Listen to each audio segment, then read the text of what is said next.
Some bizarre news coming out of Ford headquarters in Dearborn. It involves a former engineer, listening equipment, and now the FBI.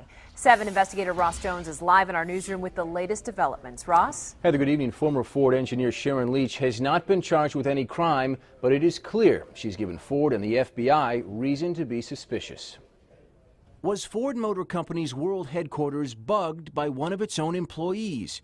That's what federal investigators and the company itself are trying to answer, according to search warrants revealed today.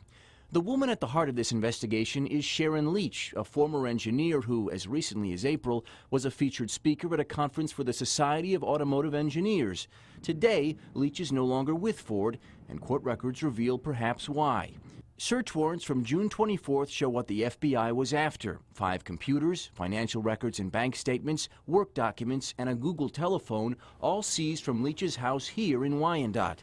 And at Ford's Glass House, the feds demanded emails from Leach's work and personal accounts, as well as 8 listening devices that Leach had placed inside company headquarters.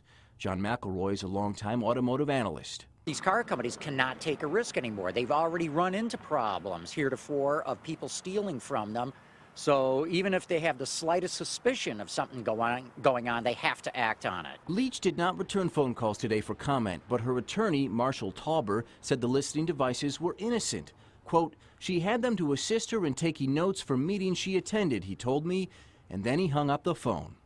In a statement issued to 7 Action News, Ford says they were the ones who discovered the devices and then decided to bring in the FBI for help.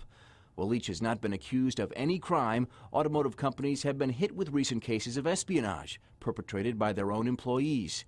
In 2012, this ex-engineer and her husband were convicted of stealing trade secrets from GM and then plotting to sell the information overseas. She was sentenced to a year in prison. He was sentenced to 3. Spying goes back to the very earliest days of this industry. And in the old days, they used to go fishing through garbage dumpsters and garbage cans to find the information. Now it's a lot more electronic. Again, we should point out that Leach has not been accused of or charged with anything. Ford says they're fully cooperating with the ongoing FBI probe. From the newsroom tonight, I'm Ross Jones, 7 Action News. All right, Ross.